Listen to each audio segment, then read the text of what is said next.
Everyone envied our love. Strangers smiled at us. Friends called us goals. Even people who barely knew us said, "I want what you two have." But what they didn't know, what no one ever saw, were the cracks forming quietly beneath the surface. Cracks that don't make noise. Cracks that don't scream. Cracks that only widen when it's already too late. If you've ever loved someone deeply, if you've ever smiled in public while breaking in private, this story is for you. And before we begin, subscribe to this channel. Because some stories aren't just told. They're felt. We didn't fall in love loudly. There was no dramatic first kiss under fireworks. No movie scene confession. It was subtle. Safe. Warm. The kind of love that grows from long conversations and shared silences. The kind where laughter comes easy and being together feels like breathing. We matched effortlessly. Same humor. Same dreams. Same pace. People noticed. They noticed how we finished each other's sentences. How we laughed at inside jokes no one else understood. How we held hands like we were afraid of losing each other in a crowd. They're perfect for each other, people said. And we believed it. We posted photos, smiling, glowing. We showed up together, always together. We defended each other fiercely. From the outside, we looked unbreakable. What no one saw was how early the first crack appeared. The first crack didn't come from betrayal. It came from silence. A missed conversation. A swallowed feeling. A moment where one of us should have spoken, but didn't. I remember it clearly. I was hurting. Not dramatically. Not enough to cry. Just enough to feel unseen. I told myself, it's not worth starting an argument. They didn't mean it. I'll let it go. And I did. That's how cracks begin. Not with explosions, but with restraint. We kept choosing peace over honesty. And every time we did, a tiny fracture formed beneath the surface. Still, we loved each other. So we ignored it. At some point, our love stopped being something we lived and became something we maintained. We smiled because people expected us to. We showed affection because that's what couples like us did. When something hurt. Instead, we posted. We posed. We reassured everyone else while slowly confusing ourselves. Friends envied us. Couples compared themselves to us. And I remember thinking, if they only knew. But I didn't want them to know.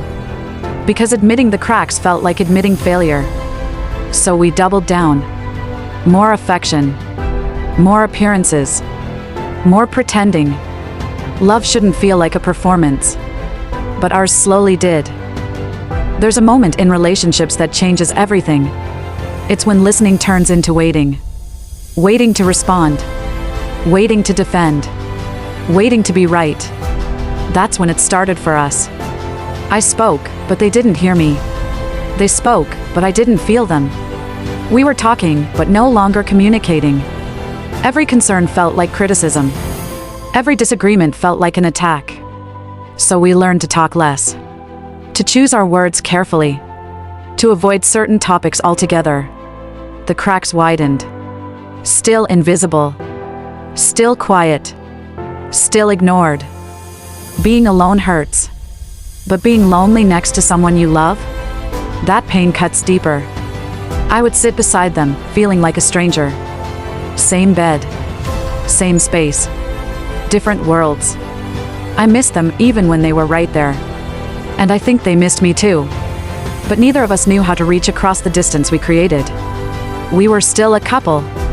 Still admired. Still envied. But inside, we were drifting. And drifting feels peaceful. Until you realize how far you've gone. Resentment doesn't arrive all at once. It stacks. Quietly. Every unaddressed hurt. Every dismissed feeling. Every it's fine that wasn't. I started keeping score. Not intentionally. But my heart did it for me. Who apologized last? Who tried harder? Who cared more? Love turned into measurement. And once love becomes math, something is already wrong. The argument wasn't about anything important. That's what hurts the most. It was something small. Something forgettable. Until it wasn't. Years of silence poured into one moment. Old wounds spoke through new words. Unrelated pain showed up wearing fresh clothes. We said things we didn't mean, but felt. And in the middle of it, I saw something terrifying in their eyes. Not anger. Distance. That's when I knew. The cracks weren't cracks anymore. They were fractures. After that argument, nothing was the same. We were gentler. Careful. Polite. But we weren't close. We loved each other. Without being seen. And love like that slowly starves. We tried. In our own broken ways. But trying without honesty is just delaying the inevitable. When it ended, people were shocked. But you two were perfect, they said. You were goals. They didn't see the nights we cried silently. They didn't hear the conversations we never had. They didn't feel the loneliness behind the smiles. We didn't fail because we didn't love each other. We failed because we stopped letting ourselves be known. Love doesn't die from hate. It dies from neglect. From silence. From choosing comfort over truth.